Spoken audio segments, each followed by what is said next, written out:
Her name is Ngozi Eze, and she has been working at the Grand Meridian Hotel for exactly 47 days when the most powerful man in Seoul's criminal underworld walks into the penthouse suite she's assigned to clean.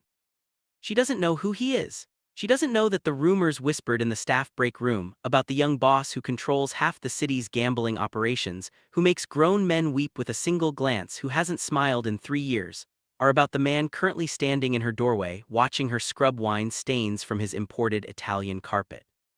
What she knows is this: someone spilled an entire bottle of Shade Margox on cream-colored wool, and she's been on her knees for 20 minutes trying to save it, and her back aches, and her supervisor already threatened to dock her pay if the stain doesn't come out.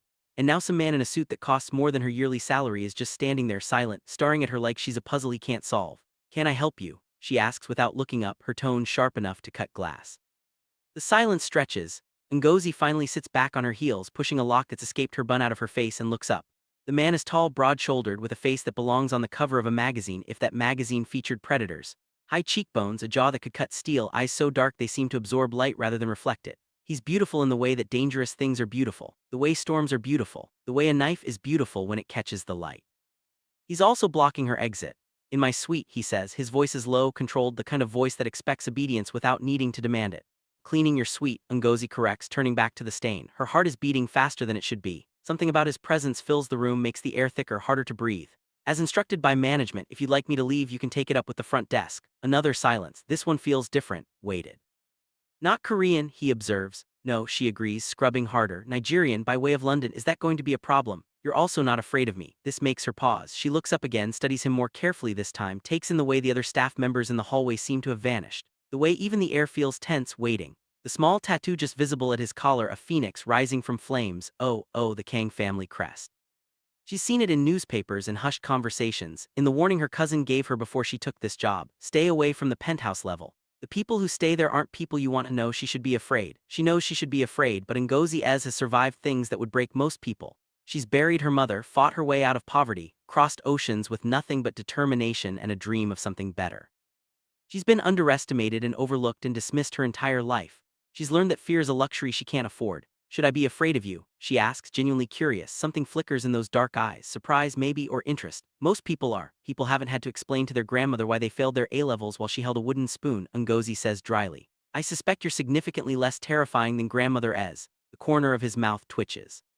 It's not quite a smile, but it's close. "The stain won't come out," he says, nodding toward the carpet. "I'll have it replaced." "It will come out," Ngozi insists, because she's stubborn and because she needs this job and because something about his certainty makes her want to prove him wrong. "I just need more time." "You have 15 minutes. I have a meeting here at 20. "Then maybe you shouldn't have spilled wine on your carpet." The words are out before she can stop them.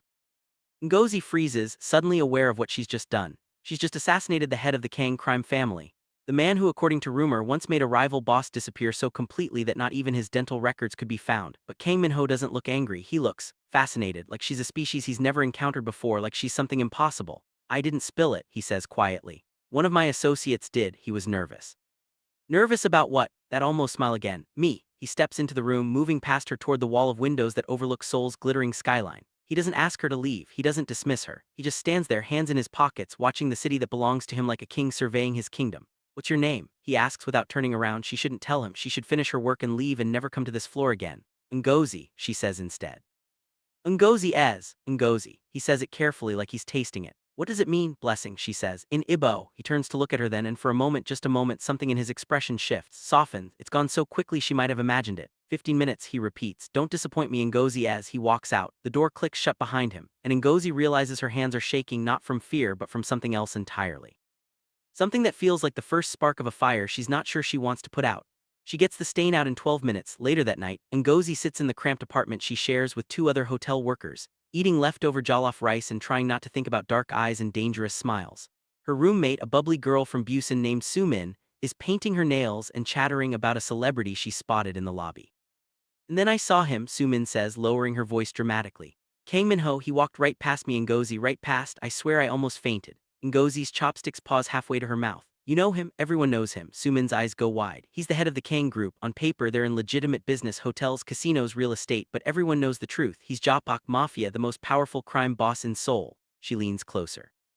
"They say he killed his own father to take over the family. They say he has no heart. They say women throw themselves at him and he doesn't even look at them." Sounds charming, Ngozi says dryly. He's terrifying, Su-min insists. Promise me you'll stay away from him, Ngozi, the last maid who caught his attention. She stops abruptly. What happened to her? Su-min's cheerful expression dims. She disappeared, quit suddenly, they said, move back to China, but she shakes her head. Just promise me. Stay away from the penthouse. Ngozi thinks about dark eyes that almost smile, the way he said her name like it was something precious. Promise, she lies. 3 days have passed. Ngozi doesn't see Kang Min-ho again. She tells herself she's relieved. She tells herself a lot of things. On the 4th day, she's restocking the supply closet on the 15th floor when someone grabs her arm and yanks her into a service corridor. She opens her mouth to scream, but a hand clamps over it, and then she's staring into a face that makes her blood run cold. The man is tall, almost as tall as Kang Min-ho, but where Min-ho is composed and controlled, this man is wild. His eyes glitter with something unstable. His grip on her arm is bruising. The one, he breathes, his Korean accent thick with something foreign, Russian maybe. The one he spoke to, the one he noticed. Ngozi bites his hand hard. He yelps, releasing her, and she bolts, but he's faster. He catches her by her hair, yanking her back against his chest, a knife appearing at her throat so quickly she barely sees it move. Scream and I'll open you from ear to ear, he hisses. Understand, she understands. She also understands that this man isn't hotel security, he's something much worse. What do you want? She manages, her voice steadier than it should be. Kang Min-ho ruined my family, the man snarls. Took everything from us. Our business, our reputation, my father's life, his grip tightens. And now I'm going to take something from him. I don't have anything to do with him. He looked at you. The man laughs, a broken sound. Kang Min-ho hasn't looked at a woman in 3 years, not since the incident, but he looked at you, that makes you valuable. Knife presses harder. Ngozi feels the sting of it breaking skin, and then suddenly the pressure is gone. The man behind her makes a choking sound. She spins around to see Kang Min-ho holding her attacker by the throat, lifting him off his feet like he weighs nothing. His face is calm, utterly terrifyingly calm. Alexei Volkov, he says almost conversationally. I wondered when you'd crawl out of whatever hole you've been hiding in. Man, Alexei claws at Min-ho's hand, feet kicking uselessly. His face is turning purple. You made a mistake, Min-ho continues, his voice soft as silk. You touched something that doesn't belong to you. Just a maid, Alexei chokes out. Min-ho's eyes flicker to Ngozi, to the thin line of blood on her throat. Something in his expression shifts. The calm shatters, replaced by something raw and violent and barely contained. She's under my protection, he says, and his voice has dropped to something inhuman. And you put a blade to her throat. He doesn't kill Alexei, not right there anyway. 2 men in dark suits appear from nowhere, take the gasping Russian away. There are murmured words Ngozi doesn't catch, a nod from Min-ho, and then they're gone, and it's just the 2 of them in the service corridor. Ngozi's legs give out. Min-ho catches her before she hits the ground, his arms wrapping around her with surprising gentleness. He smells like expensive cologne and something else, something darker, gunpowder maybe, danger. Bleeding, he says, and his voice is different now, softer, almost human. I noticed, she manages. I need to take you somewhere safe. Get you cleaned up. I need to get back to work. You almost just died. His arms tight. Work can wait, she should argue. She should demand to be put down, to be left alone, to go back to her normal life where she doesn't get kidnapped by revenge-seeking Russians and rescued by mafia bosses who look at her like she's the only thing in the world that matters. But she's tired and scared, and his arms feel safer than anything has in a very long time. Okay, she whispers. He carries her, actually carries her to his penthouse suite, sets her down on a couch that probably costs more than her entire apartment, disappears and returns with a first aid kit, kneeling in front of her like a supplicant. This might sting, he warns, and then he's cleaning the cut on her throat with hands that are impossibly gentle. Ngozi watches him, trying to reconcile this man with the monster from the rumors. You didn't have to save me, he says quietly. I did. Doesn't answer immediately. His fingers brush her jaw, tilting her head to better examine the wound, and she feels the touch everywhere, like electricity, like fire. I don't know, he finally admits. I've been asking myself that question for 3 days. Since you met me, since you asked me if you should be afraid of me. His dark eyes meet hers. No one asks me that, everyone already knows the answer. What is the answer? He's so close now. Close enough that she can see the flecks of amber in his otherwise black eyes. Close enough that she can feel the heat of his body, the barely contained tension in his frame. Yes, he says softly. You should be afraid of me. I'm dangerous, Ngozi. I've done terrible things. I'll do more. That's not really an answer. It's the only one I have. He finishes with the bandage, his hands lingering at her throat. You should run, go back to England, back to Nigeria, anywhere I can't find you, she repeats. Or won't, his jaw tightens. Both are lies. There's nowhere you could go that I wouldn't find you. That sounds like a threat. It's a warning. His thumb traces her collarbone, featherlight. I'm not a good man, Ngozi Eze, and whatever this is between us, this thing I can't name or explain or control, it won't end well for you. She should be terrified. She should run just like he said.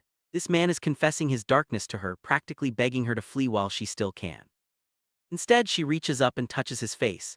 His eyes flutter closed, and he leans into her palm like a man starving for contact. Maybe, she says quietly, I'm tired of things ending well. Maybe I'm tired of being safe. His eyes open. They're burning. You don't know what you're saying. Saying that a man just put a knife to my throat and you appeared like some kind of avenging angel and now you're kneeling at my feet bandaging my wounds. She strokes his cheekbone.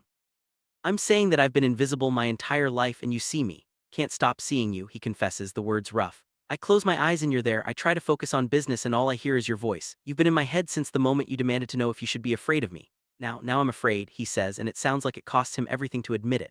Because I don't know how to want things in Ngozi. I don't know how to want people. Everything I care about gets destroyed. Everyone I love dies. Hurt you, she whispers. He pulls back, the walls slamming down so fast she almost flinches. You should rest. I'll have my driver take you home when you're feeling better. Oh, don't. His voice is sharp. Don't use my name like you know me. You don't. You can't. He walks away. The penthouse door closes behind him with a definitive click. Ngozi sits alone on the couch, her heart racing, her throat stinging, her entire world tilted on its axis. She should be relieved he left. She should be grateful for the escape. Instead, all she feels is the phantom warmth of his hands on her skin and the desperate, impossible urge to chase him. The next week is torture and Ngozi goes back to work because she has no choice. Bills don't pay themselves and pride doesn't buy groceries. But everything has changed. The hotel feels different. She feels different. Like she's been broken open and can't quite figure out how to put herself back together. She avoids the penthouse level. Management has assigned her to the lower floors anyway, which should be a relief. It isn't. She doesn't see Kang Min-ho, but she feels him everywhere. In the whispers of the staff, the nervous glances of the security guards, the way silence falls whenever a black car pulls up to the entrance. And then there are the gifts. They start small. A box of chocolates from Belgium, left on her cleaning cart with no note. A cashmere scarf in a deep emerald green that exactly matches the one she admired in a shop window last week. A first edition copy of Things Fall Apart, her favorite book, which she mentioned once in passing to Soo-min. He's watching you, Soo-min says, equal parts awed and terrified. Ngozi, you need to be careful. Men like him don't give gifts without expecting something in return. But the gifts keep coming, and Min-ho keeps his distance, and Ngozi can't figure out the rules of this game they're playing. Until the party. The Grand Meridian is hosting a charity gala, one of those events where the wealthy gather to congratulate themselves on their generosity, while drinking champagne that costs more than Ngozi makes in a month. The staff are expected to work, of course, invisible servants facilitating the excess. Ngozi is carrying a tray of champagne through the ballroom when she sees him. Min-ho stands in the center of the room like a dark star, gravity bending around him. He's wearing a perfectly tailored black suit, his hair swept back from his face, his expression cold and distant. Beautiful and untouchable and surrounded by people who are clearly terrified to be near him but too afraid to leave, and then a woman approaches him. She's stunning, tall, slender, with porcelain skin and perfect features. The kind of woman who belongs in magazines, in penthouse suites on the arm of a man like Kang Min-ho. She touches his arm, leans close, whispers something that makes her red lips curl in a smile. Something hot and ugly twists in Ngozi's chest. Jealousy, she realizes with horror. She's jealous of a woman touching a man she has no claim to, no right to, no business even thinking about. She turns away, forcing herself to focus on her work. But she can feel his eyes on her, burning through the crowd, tracking her every movement. The tray shakes in her hands. Miss, a guest waves impatiently. More champagne. Ngozi plasters on a smile, serves the champagne, moves on, tries not to look at him, fails miserably every time she glances his way. He's watching her. His expression hasn't changed, cold, remote, controlled, but his eyes tell a different story. They follow her like she's the only person in the room. Like everyone else is static noise, and she's the only signal. The woman in red is still beside him, still touching him, still leaning in like she has every right to be there. Ngozi's jaw clenches. Going to crack that tray if you grip it any harder. She startles, nearly dropping the remaining glasses. A man appeared beside her, handsome in a different way than Min-ho, with kind eyes and an easy smile. Sorry, she manages. Can I get you anything? Actually, I came to rescue you. He holds out a hand. Young Hae-won, I'm a friend of the host's. You look like you could use an escape from tray duty. His smile is warm, his eyes are sincere. He's exactly the kind of man Ngozi should be interested in, normal, approachable, safe. But when she glances past him, Min-ho's gaze has sharpened. His jaw is tight. The woman in red is still talking, but he's not listening anymore. He's watching Ngozi and Hae-won with an expression that could burn cities. I appreciate the offer, Ngozi says carefully, but I'm working. Dance, Hae-won insists. The guests won't notice, I promise, and you deserve a break from being invisible. Something about that phrase makes her pause, being invisible. It's exactly what she's always been, overlooked, underestimated, unseen, until Min-ho. One dance, she agrees, because she's tired of being careful and because some reckless part of her wants to see what Min-ho will do. Hae-won takes her hand, leads her to the edge of the dance floor, pulls her into a simple waltz that she barely remembers the steps to. Relax, he laughs. I won't bite. Sorry, she says, trying to focus. I'm not used to being seen. He spins her gently. That's a shame. You're worth looking at. It's a nice compliment from a nice man. In a nice moment, and then a hand closes around Hae-won's shoulder and Ngozi finds herself pulled away with a force that makes her stumble. She's done dancing, Min-ho says, his voice flat and dangerous. Hae-won's easy smile vanishes. Min-ho, I didn't realize. No, Min-ho cuts him off. You didn't. The entire room has gone quiet. People are staring. The woman in red is watching with narrowed eyes, her perfect face twisted in something like fury. Ngozi's cheeks burn with humiliation. What do you think you're doing? Min-ho doesn't look at her. He's still staring at Hae-won, his expression promising violence. Leave. Hee-won hesitates, then clearly thinks better of it.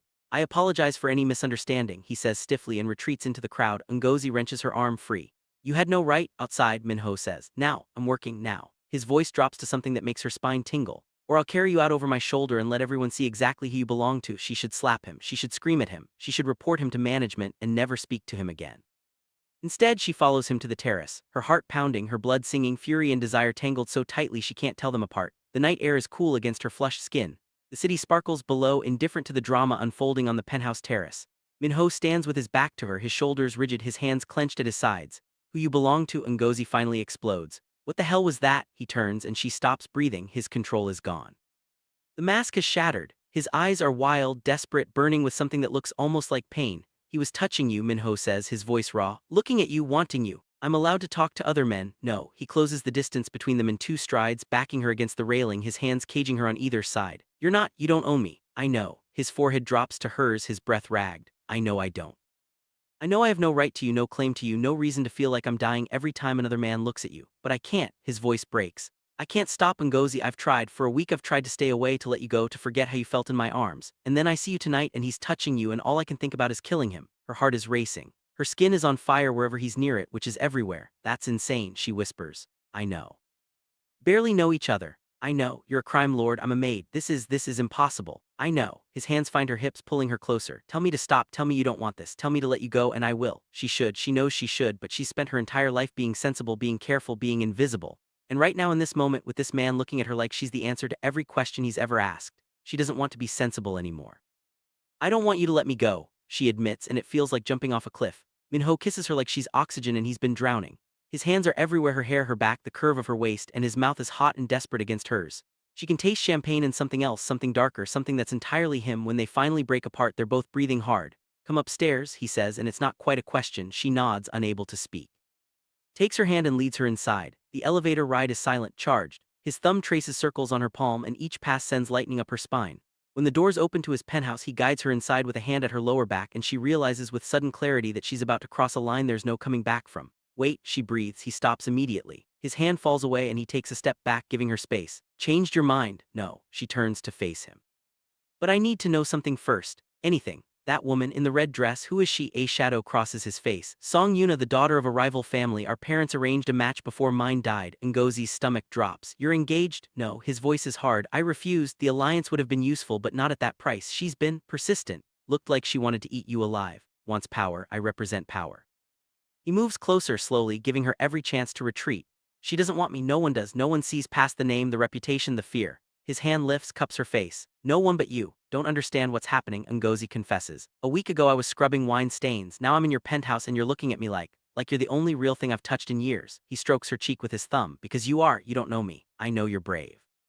I know you're stubborn. I know you scrubbed that stain out in 12 minutes just to prove me wrong. A ghost of a smile. I know you bite when cornered and you don't back down from anyone, even men who could destroy you. I know you're afraid, but you're here anyway. He leans in, his lips brushing her ear. I know you taste like champagne and rebellion, and I've been thinking about your mouth every moment since I first saw it. Her knees are weak. She grips his lapels to stay upright. That's not knowing me. Then let me learn. His mouth grazes her jaw. Let me spend the rest of my life learning. It's too much. It's all too much. The words, the touch, the overwhelming certainty in his voice. This isn't how relationships work. This isn't how people fall in love. It's supposed to be gradual, cautious, sensible. Nothing about Kang Min-ho is sensible. Not staying the night, she says, even as she tilts her head to give him better access to her throat. I have work tomorrow. By the hotel. She laughs despite herself. You can't just buy things to get your way. Can, he says against her collarbone. I do. It's never worked before. He pulls back to look at her. You're the first thing I've ever wanted that can't be bought. Do you have any idea what that does to me? Frustrates you, I imagine. Destroys me. He kisses her again, softer this time. Stay, not the night if you don't want, just stay a little longer. Let me look at you. She should leave. She should go back to her tiny apartment and her normal life and her sensible plans. Instead, she kicks off her shoes and curls up on his couch and lets him look. They talk until 3 in the morning. He tells her about his childhood, cold and luxurious and lonely. About his mother who died when he was 12. About his father who was cruel in the way only powerful men can be cruel, and who died 3 years ago under circumstances Min-ho refuses to discuss. About the weight of the Kang Empire, the expectations, the loneliness of being feared by everyone. She tells him about Nigeria, about the grandmother who raised her after her mother's death. About working 3 jobs to save enough for a plane ticket to anywhere that wasn't her past. About London, cold and grey and unwelcoming. About Seoul, which was supposed to be a fresh start, a chance to become someone new.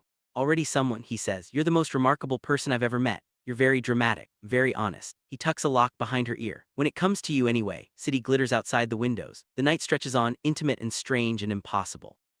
At 4 in the morning she finally stands. I really do have to go. He rises with her, his expression carefully neutral. I'll have my driver take you. Can take the subway at 4 in the morning? No. His tone brooks no argument. You'll take my driver and tomorrow you'll quit this job and let me find you something safer. I told you I'm not quitting. Ngozi. He catches her hands. The man who attacked you, Alexei Volkov, he's not the only one.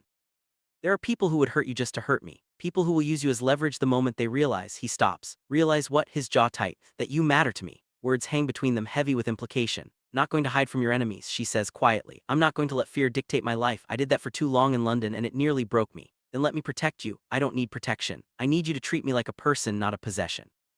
Something flickers in his eyes, pain maybe or understanding. I don't know how to do that, he admits. I've never wanted to keep anyone safe before. I don't know the rules. There are no rules. She squeezes his hands. We figure it out as we go. Together. Such a simple word, such a complicated promise. Together, she agrees. His driver takes her home as the sun rises over Seoul. She falls asleep with the taste of him still on her lips and dreams of dark eyes and dangerous promises. The next 3 weeks are a contradiction. By day, Ngozi scrubs floors and changes sheets and pretends to be invisible. By night, she sits in Min-ho's penthouse, learning the shape of his silences and the rare warmth of his smile. They don't cross the line into intimacy. She's not ready and he's surprisingly patient, but they inch closer every time they're together. He buys her things she doesn't ask for. She yells at him for it. He does it anyway. Impossible, she says, staring at the designer wardrobe that appeared in her apartment while she was at work. I told you I don't want your money. They're not money, they're clothes. They cost money, lots of it. I have lots of it. He watches her from the doorway, arms crossed, utterly unrepentant. And you deserve beautiful things. I have beautiful things. You have 3 dresses and 2 pairs of shoes. How do you know that? He doesn't answer, which is answer enough. This is stalking, she informs him. You're stalking me. I'm protecting you. From unfashionable clothing, the corner of his mouth twitches. From your own stubbornness. She throws a silk blouse at his head. He catches it, grinning, actually grinning, and something in her chest cracks wide open. Hate you, she lies. No, you don't. He's right. She doesn't. The jealousy goes both ways. Ngozi discovers this when she finds Sumin showing her a tabloid photo. Min-ho at some business function, Song Yuna hanging on his arm like she belongs there.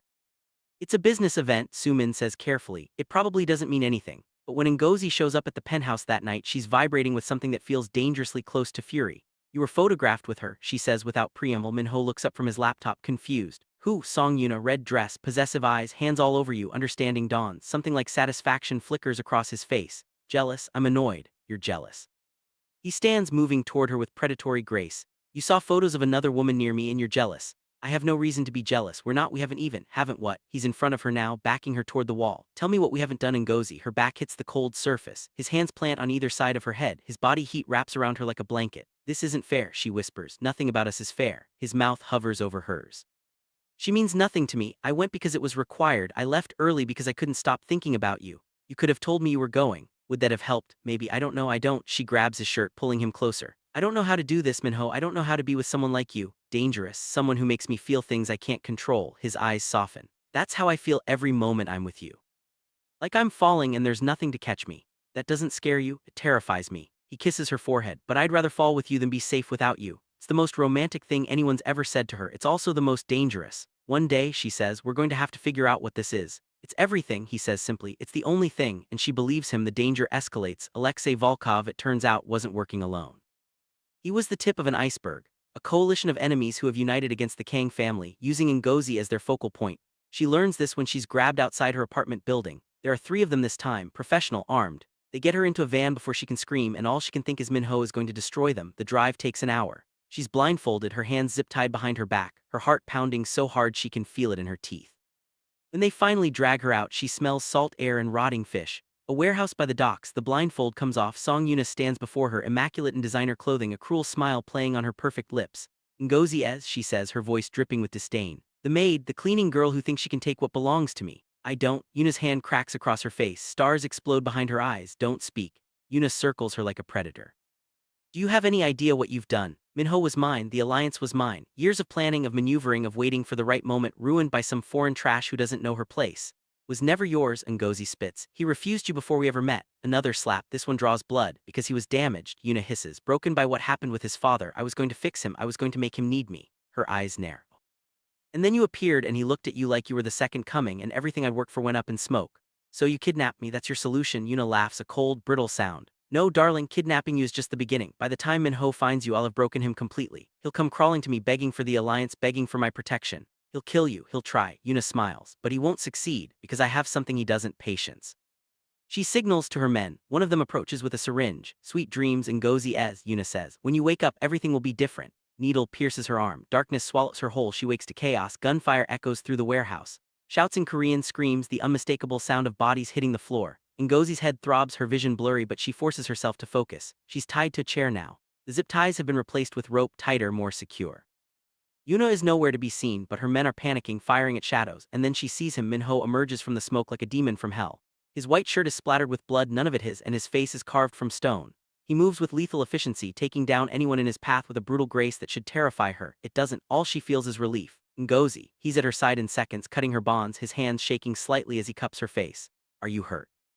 Did they? I'm okay. Her voice cracks. Min-ho, I'm okay. He pulls her against him, crushing her to his chest like he's afraid she'll disappear. I thought when they took you, I know. She clings to him, breathing him in. I know. I'm going to kill them, he says, and it's not a threat, it's a promise, a vow. Every single person responsible for this, I'm going to hunt them down and, later, she pulls back, meets his eyes. Right now, just get me out of here. He nods, something soft breaking through the violence in his expression. Can you walk? I think so. He helps her up, keeping one arm tight around her waist. His men are already securing the perimeter, dragging unconscious thugs into corners. Outside, she can hear sirens approaching, police probably paid off but still obligated to make an appearance. Where's Yuna? Ngozi asks, Min-ho's jaw tight. Gone, she ran when we breached the building, but I'll find her. Said she wanted to break you, use me against you. I know, his grip on her tightens. And she'll pay for every second you spent afraid. They emerge into the night air and Ngozi breathes deeply, letting the cold fill her lungs. She's alive, bruised, shaken, but alive. Sorry, Min-ho says quietly. She looks up at him. For what? For putting you in danger, for making you a target. His voice breaks. For not protecting you like I promised. You saved me. I shouldn't have had to. He stops walking, turning to face her fully. This is what I warned you about. This is what being with me means. Enemies, danger, violence. People who want to hurt you just because you matter to me. I know, you could have died tonight. I didn't. Ngozi, I know the risks, Min-ho. She reaches up, touches his blood-streaked face. I knew them when I first kissed you. I knew them when I kept coming back, and I'm still here. The word is raw, desperate. Why would you stay? Because you make me feel alive. She traces his jaw with her thumb. Because you see me when the rest of the world looks through me. Because for the first time in my life, I'm not running from something, I'm running toward it. His eyes close, a shudder runs through him. Love you, he says, and the words sound like they've been ripped from somewhere deep and wounded. I've never said that to anyone, I didn't even know I could, but I look at you and I can't breathe without you, I can't think, I can't exist. Oh, you don't have to say it back, I just needed you to know. He opens his eyes and they're wet. Vulnerable in a way she's never seen. Before something else happens, before the world takes this from me too, I needed you to know that you're everything, that you're the only thing I've ever wanted that I can't live without. She kisses him, it's different from before, there's no urgency, no desperation, just tenderness, softness, two broken people finding each other in the dark. Love you too, she whispers against his mouth. God help me, but I do. He laughs, a broken, beautiful sound, and pulls her closer. The sirens grow louder. His men wait at a respectful distance. The night stretches on, cold and dangerous and full of enemies still lurking. But in this moment, holding each other on a blood-stained dock, none of it matters. They've found something worth fighting for, now they just have to survive it. The safe house is a penthouse apartment in Gangnam, one of several properties Min-ho owns under shell corporations specifically for situations like this. It has bulletproof windows, biometric locks, and a security system that would make government agencies jealous. Ngozi hates it immediately. I can't stay here forever, she says, packing the sterile living room while Min-ho's men sweep the building for the third time. I have a job, a life. You have a target on your back. Min-ho is on the phone, barking orders in rapid Korean, his entire demeanor shifted back to the cold crime boss she first met. When he hangs up, his eyes soften fractionally. Yuna is still out there. Until I find her, you stay here. How long? As long as it takes. That's not an answer, it's the only one I have. He crosses to her, taking her hands. His are still trembling, she notices, the adrenaline not yet faded.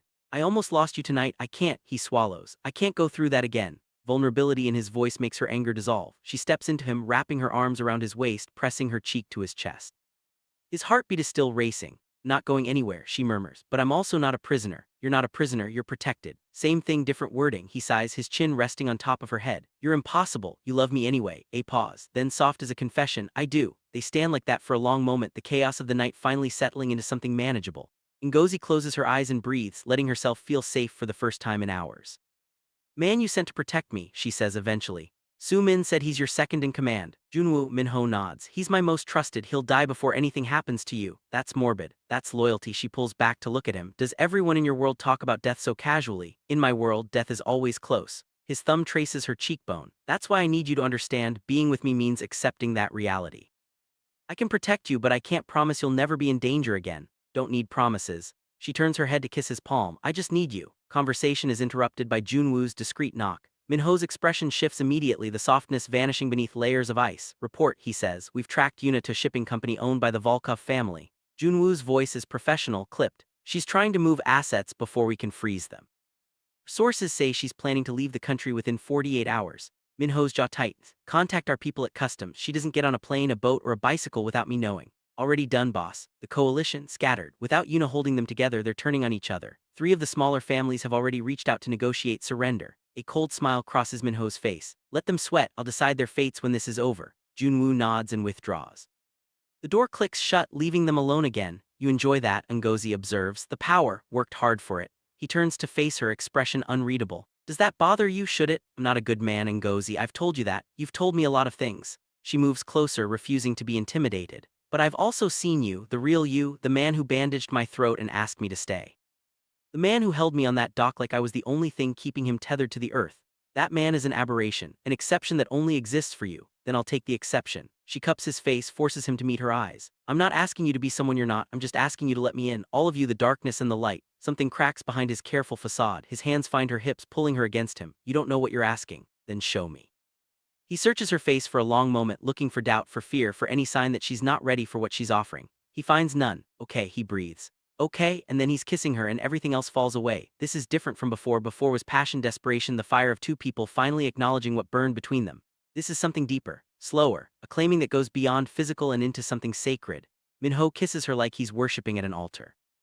His hands map her body with reverent precision, finding every curve, every hollow, every place that makes her gasp. He guides her backward until her legs hit the edge of the bed, and then he's lowering her down, his body covering hers like a shield. Tell me to stop, he murmurs against her throat. At any point, tell me to stop and I will. Don't stop, she arches into him. Don't you dare stop, he doesn't. Clothes disappear, his shirt, her uniform, barriers stripped away until there's nothing left between them. Ngozi should feel vulnerable, exposed. Instead, she feels powerful. His eyes worship her, his hands tremble against her skin, and she realizes with sudden clarity that she's the one in control here. This terrifying, beautiful man is completely at her mercy. Stunning, he breathes, trailing kisses down her sternum. Every inch of you, I've never, his voice breaks. I've never wanted anyone like this. Ho, let me. He looks up at her, dark eyes blazing. Let me show you what you do to me. She nods, beyond words, and he begins a slow descent that has her gripping the sheets and gasping his name like a prayer. Later, much later, they lie tangled together in the darkness, her head on his chest, his fingers tracing lazy patterns on her spine. The city glitters outside the windows, indifferent to the earthquake that's just occurred in this room. I didn't know it could be like that, Ngozi admits quietly. I don't know what I thought, but not that. Neither did I, he presses a kiss to her hair. I've had experiences before, but nothing that felt, he pauses, searching for words. Nothing that felt like coming home. She props herself up on his chest to look at him. You're different than I expected. When I first met you, I thought you were all ice, no heart. I was, his hand cups her face. Until you, what changed? You demanded to know if you should be afraid of me. A small smile, and then you kept demanding things, kept pushing, kept refusing to see me as a monster. You're not a monster, done monstrous things. So have I, she settles back against him. We all carry darkness, Min-ho. The difference is whether we let it consume us. I haven't let it consume me. You're here, aren't you? She traces his jaw with her finger. In bed with a stubborn Nigerian maid who refuses to be intimidated by your reputation. He laughs, a real laugh, one that transforms his face into something young and unguarded. I suppose I am. Then no, you haven't let it consume you. She kisses his chest. You've just been waiting for someone to light a match. The moment stretches, soft and intimate. Then, move in with me. Ngozi blinks. What, move in with me? He's propped himself up, suddenly urgent. Not here, this is temporary, but my real penthouse, the one at the Meridian. Min-ho, I know it's fast. I know we've only known each other a few weeks, but I can't. He runs a hand through his hair, frustrated. I can't be away from you anymore. These nights where I watch you leave, where I don't know if you're safe, where I count the hours until I see you again, I can't do it. I need you close. That's a lot to ask. I know. His expression is raw, open in a way she's never seen. I know I'm asking you to give up your independence, to tie yourself to someone dangerous. I don't deserve. She silences him with a kiss. Ask me again, she whispers against his mouth. What? Ask me again, properly. He pulls back, searches her face, then slowly, deliberately, he takes her hand. Ngozi Eze. His voice is steady now, sir. Will you move in with me? Will you share my home, my bed, my life? Will you let me wake up next to you every morning and fall asleep beside you every night? Her heart is pounding. This is insane. This is reckless. This is everything she spent her whole life avoiding. Yes, she says. His smile could light up the entire city. Moving in takes 3 days. This is partly because Ngozi doesn't have much to move. Her worldly possessions fit into 2 suitcases and a cardboard box. and partly because Min-ho insists on personally supervising every detail. Closet space isn't adequate, he announces, standing in their shared bedroom. I'm having it expanded. It's twice the size of my old apartment. Exactly, inadequate. He's already on his phone summoning contractors, and the bathroom needs a deeper tub. You like baths. How do you know that? He doesn't answer, which at this point she's learned means I have extensive files on every aspect of your life. Ridiculous, she tells him. I'm thorough. He kisses her forehead. There's a difference. Su-min comes to visit on the second day, her eyes wide as she takes in the penthouse. Ngozi, she breathes. This is insane, I know. You're living with Kang Min-ho, the most feared man in Seoul, and she gestures at the luxurious surroundings. Doing it in absolute style. Aware, Su-min grabs her hands. Are you happy? Ngozi thinks about it. About the way Min-ho looks at her like she's everything. About the way he holds her at night like she might disappear if he lets go. About the way he's slowly, carefully letting her see the broken boy beneath the cold facade. Yes, she says, I really am. But happiness, she's learning, comes with a price. Yuna isn't found. Days pass, then a week. Min-ho's people search every corner of Seoul, reach out to contacts in Tokyo, Beijing, Moscow. Nothing. She's vanished like smoke, and with each passing day the tension in the penthouse ratchets higher. She'll surface eventually, Junwoo says during one of their daily briefings. Ngozi has started attending these, Min-ho's idea to keep her informed, to make her feel like a partner rather than a victim. No one can stay hidden forever. Yuna is resourceful, Min-ho counters. She's had years to build escape routes. If she doesn't want to be found, then we draw her out. Ngozi's voice cuts through the room. Both men turn to look at her. She wants me, Ngozi continues, keeping her voice steady despite her racing heart. She sees me as the obstacle between her and you. If I'm visible, no. Min-ho's voice is flat. Absolutely not. Me out? I said no. He's on his feet now, packing like a caged animal. You want to use yourself as bait after what she almost did to you. I want to end this. Ngozi stands, faces him directly. I want to stop hiding. I want to stop looking over my shoulder every time I leave this building, and the only way to do that is to draw her into the open. She'll try to kill you. She already tried to kill me. At least this time I'll see it coming. Min-ho's jaw clenches so hard she can see the muscle jumping. His hands are fists at his sides, every line of his body screams refusal, but his eyes are calculating. Junwoo, he says without looking away from Ngozi. Give us the room. Door clicks shut. They're alone. You terrify me, Min-ho says quietly. Do you know that? You stand there willing to put yourself in danger, and I can't decide if you're the bravest person I've ever met or the most infuriating. Probably. A muscle twitches in his cheek. If we do this, if I let you be part of this operation, it has to be on my terms. My people surrounding you at every moment, tracking devices, emergency extractions. I mean it, Ngozi. If anything goes wrong, nothing will go wrong. She steps closer, takes his hands. Because you'll be there. He closes his eyes. For a long moment he's silent. Then the charity gala, the one at the National Museum next week. It's the perfect setting, high profile, plenty of witnesses, too public for her to try anything dramatic. Dramatic enough to attract her attention. Exactly. He opens his eyes. You'll attend as my partner, my official partner. No more hiding, no more secrecy. The whole of Seoul will know that you're under my protection. That's a big step, I know. His hands tighten on hers. I don't bring people into my public life. It makes them targets. I'm already a target. True, a ghost of a smile. At least this way you'll be a target in Valentino. Gala is 6 days away, 6 days of planning, of dress fittings, of security briefings that make Ngozi's head spin. Min-ho's team coordinates with military precision, sight lines, escape routes, code words for a dozen different scenarios. By the third day, Ngozi feels less like bait and more like a general preparing for battle. Earpiece will be invisible, the tech specialist explains, fitting a tiny device into her ear. You'll be able to hear us at all times. If anything happens, say the word shelter and we'll extract you within 30 seconds. If I can't speak, then we'll be watching. He gestures at the screen showing multiple camera angles. Every entrance, every corner, you won't be alone for a second. She should feel comforted. Instead, she feels the weight of what they're about to do pressing down on her chest. That night, Min-ho finds her on the terrace, staring at the city lights. Having second thoughts, he asks, joining her at the railing. No. She turns to look at him, just processing. Regrets, about using myself as bait to catch a psychotic socialite who wants to destroy my boyfriend. She smiles wryly. Maybe a few, I could still don't. She takes his hand. We decided this together. I'm not backing out. He's quiet for a moment. Then, there's something I need to tell you about Yuna, about why she's so fixated. Ngozi waits. 3 years ago my father died. His voice is flat, reciting facts. Officially it was a heart attack, the stress of running an empire, they said, natural causes. Officially my father was murdered. He doesn't look at her. By me. The words hit like a physical blow. Ngozi's hand tightens on his, but she doesn't pull away. He was, Min-ho's voice cracks just slightly. He was a monster in every way that matters. The things he did, the people he hurt. My mother was one of them. She didn't die of illness. He killed her spirit so thoroughly that she just stopped living. Min-ho, I had to stop him. He was planning something terrible, a purge of the other families, a power grab that would have turned Seoul into a war zone. Thousands would have died. He finally looks at her. So I poisoned him, slowly. Made it look natural, and I've lived with that ever since. Ngozi absorbs this. The man she loves is a patricide, a murderer, everything she should run from. Yuna knew, Min-ho continues. She was close to my father, closer than she ever was to me. She worshipped him when she figured out what I'd done. She wants revenge. She wants me to suffer, the same way she believes I made her suffer. His laugh is hollow. And now you're caught in the middle. Not caught. Ngozi cups his face, forces him to meet her eyes. I'm here by choice, knowing everything. How can you after what I just told you? Because I see you, Min-ho, not the crime boss, not the killer, you. She strokes his cheek with her thumb. You did what you had to do to protect people, to stop something evil. That's not murder, it's survival. The law would disagree.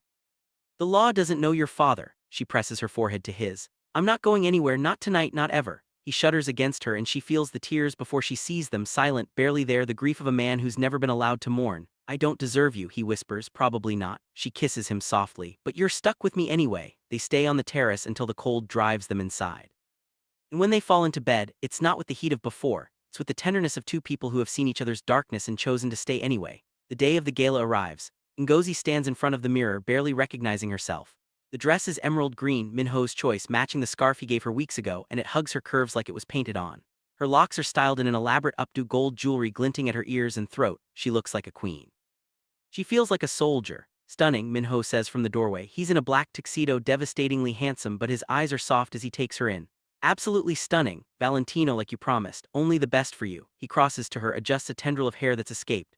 Are you ready? No. She takes a breath. But I'm going anyway. Museum is breathtaking, a modern masterpiece of glass and light filled with souls elite in their finest. Cameras flash as Ngozi and Min-ho step out of the car, and she can hear the murmurs rippling through the crowd. Who is she? Where did she come from? Why is Kang Min-ho holding her hand like she's made of glass? Ignore them, Min-ho murmurs. Focus on me. To do when 100 people are starring. They're starring because they've never seen anyone as beautiful as you. He brings her hand to his lips. Let them look, let them know you're mine. Possessiveness in his voice should annoy her. Instead, it sends heat pooling low in her belly. They enter the gala together, and for the next hour Ngozi plays the role of a lifetime. She smiles at dignitaries, makes small talk with socialites, pretends she belongs in this world of wealth and power. All while her eyes scan the crowd for a face she's praying she won't see. She sees it anyway. Song Yuna is across the ballroom, dressed in blood-red silk, her eyes fixed on Ngozi with murderous intensity. She's not hiding. She's not running. She's here, bold as brass, because she believes she's untouchable. She's here. Ngozi breathes into her hidden microphone. Min-ho's hand tightens on her waist. I see her. What do we do? Nothing yet. Let her make the first move. They don't have to wait long. Yuna approaches with the grace of a predator, her smile sharp as glass. Min-ho, she purrs. How lovely to see you, and this must be your pet. Song Yuna. Min-ho's voice is ice. I wasn't aware you'd been invited. Wasn't. But I've never needed an invitation to go where I please. Her eyes slide to Ngozi. You're looking well, considering you tried to have me killed. A delicate laugh. Such drama. I merely wanted a conversation. Things got out of hand. You're insane, perhaps. Yuna steps closer, her voice dropping. But I'm also patient, and I always get what I want. Min-ho moves, putting himself between them. You need to leave now. What? You'll kill me in front of all these witnesses. Yuna's smile widens. That would be quite the scandal, even for you. I have other methods. Sure you do, but they won't work on me. She leans in close enough that Ngozi can smell her perfume, sickly sweet, cloying. I know all your secrets, Min-ho, every dark corner, every buried body, and I've been preparing for this moment for 3 years. What are you talking about? But Yuna is already stepping back, that serpent smile still in place. Enjoy the party, both of you. It's going to be quite memorable. She disappears into the crowd. Ngozi's heart is pounding. Min-ho, I know. His voice is tight. Junwoo, did you catch that? The response crackles in her ear, tracking her now. She's heading toward the East Wing. There's nothing in the East Wing, Ngozi says, nothing public. Min-ho's expression is grim. But there's a service area, access to the basement, where the museum stores, archives, records, and the museum's servers. Understanding dawns. She's not here for us. She's here for something else. A distraction. Min-ho's jaw clenches. She wanted us focused on her while an explosion rocks the building. Chaos erupts, screams, shattering glass, the surge of hundreds of people racing for the exits. Min-ho grabs Ngozi, pulling her against him, shielding her with his body as debris rains from above. Junwoo, he shouts into his earpiece. What's happening? Static. Then bomb in the basement. Someone took out the servers. Fire suppression activated, but boss, the building's structural integrity is compromised. We need to evacuate. Everyone out. Min-ho is already moving, dragging Ngozi toward the nearest exit. Where's Yuna? Lost her in the explosion. She could be anywhere. They make it outside as another section of the roof collapses. Emergency vehicles are already arriving, sirens wailing, and Ngozi can see news crews setting up their cameras. She planned this. Ngozi breathes. All of it. The gala, the confrontation, she wanted witnesses. She wanted chaos. Min-ho's voice is deadly calm, the calm before a hurricane. And now she has it. Behind them, the museum burns. The aftermath is devastating. 17 people are hospitalized with injuries. The museum's archives, centuries of Korean cultural heritage, are destroyed.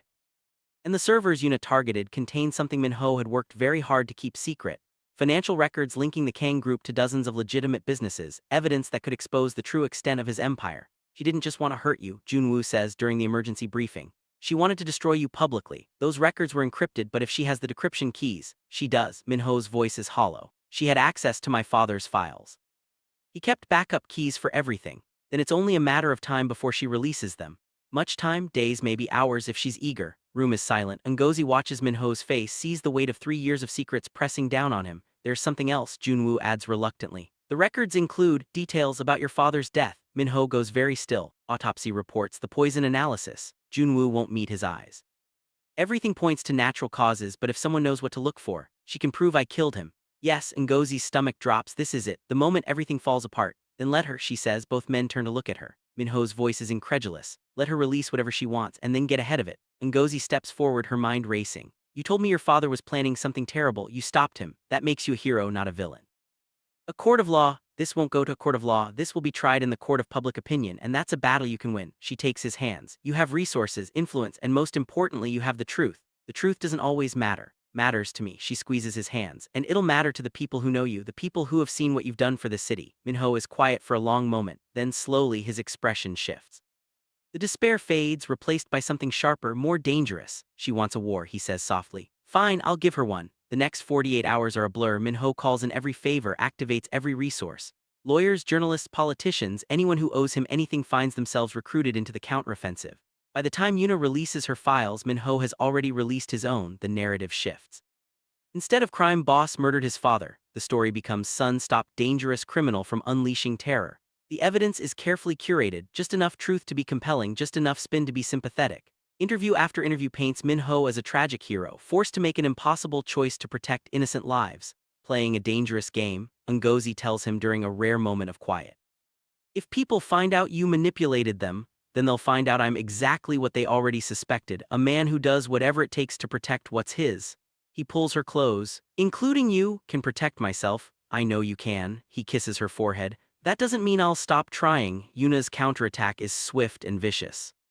Without the element of surprise, she pivots to character assassination, releasing details about Min-ho's personal life, his romantic history sparse, his alleged sociopathy exaggerated, his connections to violence and death accurate but lacking context. And then she releases photos of Ngozi. The tabloids explode. Kang Min-ho's secret lover, cleaning woman or con artist. The stories are brutal, reducing Ngozi to stereotypes: the gold digger, the exotic temptress, the foreigner who seduced her way into wealth. Ngozi reads them in the penthouse, her hands shaking. Don't, Min-ho says, taking the tablet from her. Don't give her that power. They're making me into a punchline, a fetish. They're trying to hurt you because they can't hurt me. He cups her face. This is temporary, it will pass. Will it? Her voice breaks. I knew what I was signing up for, but this, seeing my face everywhere, reading things that aren't true, then we make them see the truth. His eyes are fierce. We don't hide, we don't apologize, we show them exactly who you are. Smiles. It's not a kind smile, it's the smile of a predator about to devour its prey. An interview, a real one, just you telling your story in your own words. They'll tear me apart if you control the narrative. He takes her hands. You're the strongest person I know, Ngozi Eze. You've survived things that would destroy most people. You can survive this. She looks at him, this dangerous man who loves her, and makes a decision. It up. Interview airs 3 days later. Ngozi sits across from Korea's most respected journalist, her back straight, her voice steady. She tells her story, all of it. The poverty, the struggle, the dreams that brought her to Seoul. The chance meeting with a powerful man who saw her when no one else did. The love that grew despite every obstacle. She doesn't apologize. She doesn't explain. She simply exists truthfully and unapologetically and lets the audience make their own judgments. Afterward, the narrative shifts again. The comments flood in, supportive, protective, angry on her behalf. She's not a gold digger, she's a survivor. Leave her alone. The same tabloids that tore her down scramble to build her up, sensing which way the wind is blowing. You did it, Min-ho says, holding her as they watch the ratings climb. You changed their minds. Did it together. He kisses her, soft and lingering. Together. But Yuna isn't finished yet. The final confrontation comes on a Wednesday. Ngozi is leaving a meeting with Min-ho's lawyers. He's insisted she have her own representation, separate from his, to protect her interests in case anything happens to him, when the car pulls up beside her. Before she can react, the door opens and a hand yanks her inside. Yuna sits across from her, elegant even in the cramped space, a gun resting casually in her lap. Drive, she tells the man behind the wheel. Then to Ngozi, we're going to have a little chat. Min-ho will kill you for this. Min-ho is otherwise occupied. Yuna smile. I made sure of that. Car winds through unfamiliar streets. Ngozi's mind races, searching for options. The earpiece is gone. They took it when they grabbed her. Phone is in her bag, but she can't reach it without Yuna noticing. Caused me a great deal of trouble, Yuna says conversationally. The interview was clever. I underestimated you. You underestimated a lot of things. Perhaps. The gun lifts, pointing at Ngozi's chest. But here's what I've never underestimated: my own determination. Min-ho destroyed my life, my family, my future, and I'm going to take something equally precious from him. Killing me won't bring any of that back. But it will break him. Yuna's smile widens. That's all I want, really, to watch him shatter, to know that I'm the one who finally found his weakness. Car stops. They're at an abandoned warehouse, different from the first one but equally isolated. Yuna gestures with the gun and Ngozi climbs out, her heart pounding. Any last words? Yuna asks, almost kindly. Ngozi looks at her, this broken, bitter woman who's sacrificed everything for revenge, and feels something unexpected: pity. He loved his father, Ngozi says. Despite everything, he still mourns him. Something flickers in Yuna's eyes, doubt maybe, or pain. Min-ho doesn't love anyone, he's incapable. You're wrong. Ngozi steps closer, ignoring the gun. He loves me in a way that terrifies him, and he loved you once too. I've seen the photos. You were friends, family. That was before his father twisted everything. Before the games and the manipulation and the poison.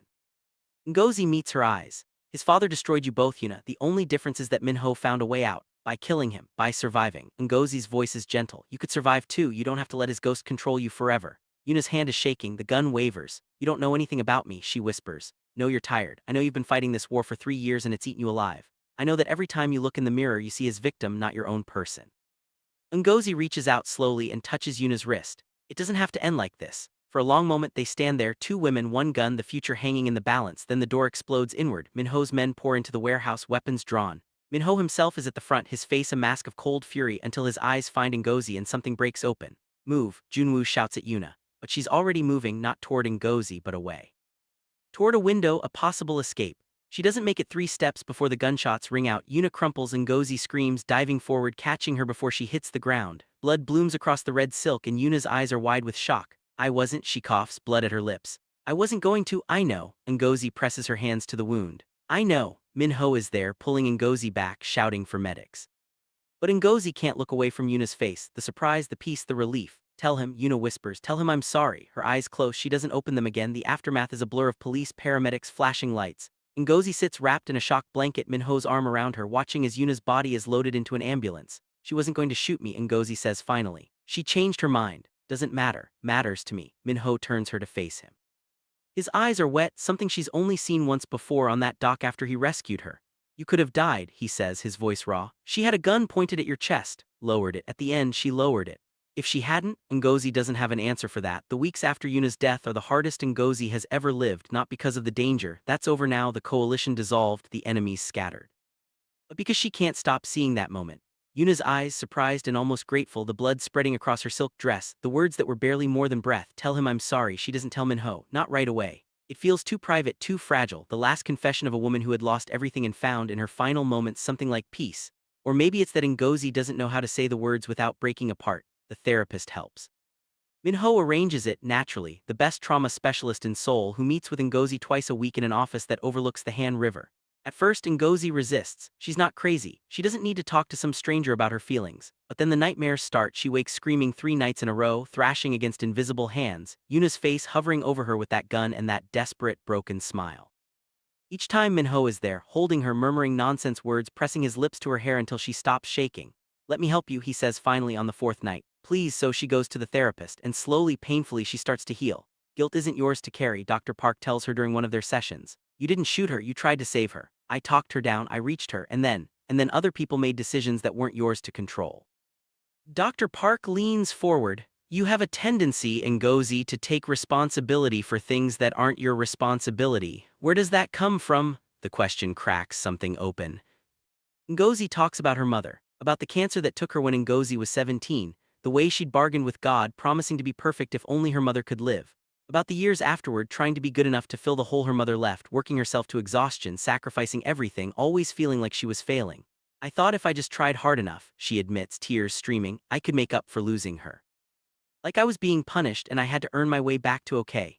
You were a child, Dr. Park says gently. You survived something impossible. That's not a debt you owe, it's a miracle you're still standing. It takes weeks, but the words start to settle. The nightmares fade, and one morning Ngozi wakes up next to Min-ho and realizes she feels something she hasn't felt in a very long time: hope. Getting better, Min-ho observes over breakfast. He's watching her with that intensity he reserves for things he's trying to understand. Your eyes are different. Different how? Lighter, like you're carrying less. He reaches across the table, takes her hand. I'm glad. You, she raises an eyebrow. My terrifying Nigerian grandmother always said men prefer women who are a little bit broken, easier to control. Your grandmother sounds formidable. Scared grown men, politicians. She once chased a governor out of her house with a broom because he tracked mud on her floor. Min-ho laughs, a real laugh, the kind she's only heard a handful of times. I would have liked to meet her. She would have hated you. Ngozi grins, too pretty, too powerful. She never trusted handsome men. Smart woman, smartest. She squeezes his hand. I wish she could have seen me now, seen this. What would she say? Ngozi thinks about it. About her grandmother's practical wisdom, her fierce love, her refusal to suffer fools. She would say, a pause, she would say that love isn't a fairy tale, that it's work and choice and showing up even when it's hard. Ngozi meets his eyes, and then she would probably threaten to curse you if you ever hurt me. I believe it. Min-ho brings her hand to his lips. I would have accepted the curse, any curse, for you. Words settle between them, heavy with meaning. Ngozi feels her heart expand, pressing against her ribs like it's trying to escape. I need to tell you something, she says. About Yuna, about what she said before, you don't have to. She takes a breath. She asked me to tell you she was sorry. At the end, those were her last words. Min-ho goes very still. His hand tightens on hers almost painfully, and she watches emotions flicker across his face, grief, guilt, something that looks like relief. She was my friend once, he says quietly. Before my father poisoned everything. We grew up together. I thought, his voice breaks. I thought I could save her. When I took over, I tried to reach her to make her see that we didn't have to be enemies, but she was too far gone by then. You couldn't have saved her. I know, he closes his eyes, but I'll always wonder. Ngozi moves around the table, wrapping her arms around him from behind, pressing her cheek to his shoulder. She feels him shudder, feels the grief he's been carrying finally start to release. She's at peace now, she murmurs. Whatever happened between you, whatever she did, it's over. You can let it go. Can you? She thinks about it, about the nightmares, the therapy, the slow process of rebuilding herself. I'm learning too. He turns in her arms, pulling her onto his lap, burying his face in her neck. They stay like that for a long time, two wounded people holding each other together. Spring arrives in Seoul. The cherry blossoms bloom along the Han River, turning the city into a painting of pink and white. Ngozi walks through Uedo Park with Sumin, marveling at the beauty, feeling like she's seeing the world for the first time. Different, Sumin observes. Happier, more settled, feel different. Ngozi tilts her face toward the sun. Like I've been fighting my whole life and I finally get to rest. That's love. Sumin links their arms. That's what the good ones do, they give you a place to land. When did you get so wise? I've always been wise, you were just too busy scrubbing floors to notice. They laugh, the sound carrying on the spring breeze. Ngozi thinks about how far she's come, from a cramped apartment and backbreaking work to penthouse views and a love that still takes her breath away. He wants to marry me, she says suddenly. Sumin stops walking. What, Min-ho? He hasn't asked yet, but I can tell he's been, she gestures vaguely. Nervous, planning something. His assistant keeps canceling meetings and then looking at me like he's hiding a secret. What do you want? Ngozi considers the question. Marriage had never been a priority, survival was, building a life, escaping the past, becoming someone new. Romance was a luxury she couldn't afford, but now, I want forever, she admits. With him, I want to wake up next to him when we're old and gray. I want to build something together that lasts. Sumin's smile is radiant. Then say yes. When he asks, say yes. What if I'm not ready? Ngozi. Sumin takes her hands. You've survived kidnapping, assassination attempts, tabloid scandals, and falling in love with the most feared man in Seoul. You're ready for anything. She has a point. The proposal comes 3 weeks later. Min-ho takes her to Jeju Island for a weekend getaway, or so he claims. In reality, he's transformed an entire cliffside restaurant into a private oasis. Candles everywhere, flowers in every color, a string quartet playing softly as the sun sets over the ocean. This is a lot, Ngozi says, taking it in. Too much, no. She turns to him, her heart full. It's perfect. He takes her hand, leads her to a table overlooking the water. They eat, they talk, they laugh, but she can feel the tension building in him, the nervous energy he's trying to hide. Finally, as dessert arrives, he stands. Ngozi Eze, he says, and his voice is shaking. Kang Min-ho, the man who makes grown men weep with a glance, is shaking. I had a speech prepared, Junwoo helped me write it. There were metaphors and poetry, and he stops, laughs at himself. I can't remember any of it. It's okay. No, he runs a hand through his hair. You've ruined me completely. I used to be articulate, I used to be controlled. And now I look at you and all the words just disappear. Me finish. He takes a breath. Before you I didn't believe in love. I thought it was a weakness, something people invented to excuse their bad decisions, and then you shouted at me about wine stains and I couldn't think straight for a week. She laughs despite herself. He smiles, and it's the most beautiful thing she's ever seen. Changed everything, he continues. The way I see the world, the way I see myself. You make me want to be better, not for the empire, not for power, but for you. Because you deserve someone who's worthy of you, and I'll spend the rest of my life trying to be that person. He reaches into his pocket and produces a small velvet box. When he opens it, the ring inside catches the candlelight, a stunning emerald surrounded by diamonds set in platinum. The same green as the scarf, as the dress, as everything he's ever given her that said I see you, marry me, he says. Not because I can protect you or provide for you or give you anything you can't get yourself. Marry me because I'm hopelessly, desperately, completely in love with you. Because I can't imagine my life without you in it. Because you're the only person who's ever made me feel like I'm more than the sum of my sins. He kneels. Kang Min-ho, the most powerful man in Seoul, is on his knees in front of her. Will you marry me? Ngozi Eze. The tears are falling before she can stop them. Her hands are shaking as she reaches for him, cupping his face, looking into those dark eyes that hold everything she's ever wanted. Yes, she whispers. Yes, 1,000 times yes. Ring slides onto her finger. He rises, pulling her into his arms, kissing her with a desperation that steals her breath. Around them, the string quartet swells into something triumphant, and she could swear she hears applause from somewhere, but she doesn't care. All she cares about is this moment, this man, this impossible, beautiful life they're building together. Love you, he says against her mouth. Love you too. She pulls back to look at him. Even though you're ridiculous and dramatic and you definitely spent way too much money on this proposal. You're worth everyone. Stop, never. He kisses her again and the sun sinks below the horizon, painting the sky in shades of pink and gold. The wedding is the event of the year. This is not an exaggeration. When Kang Min-ho announces his engagement to the Nigerian woman who captured his heart, the news sends shockwaves through Seoul's elite. Some are scandalized, some are intrigued, all of them want an invitation. We could elope, Ngozi suggests, looking at the ever-growing guest list. Run away to somewhere no one knows us. Could, Min-ho agrees, but then I wouldn't get to see you walk down the aisle in a wedding dress, and I've been fantasizing about that for months. You have, his smile is wolfish, you have no idea, so they don't elope.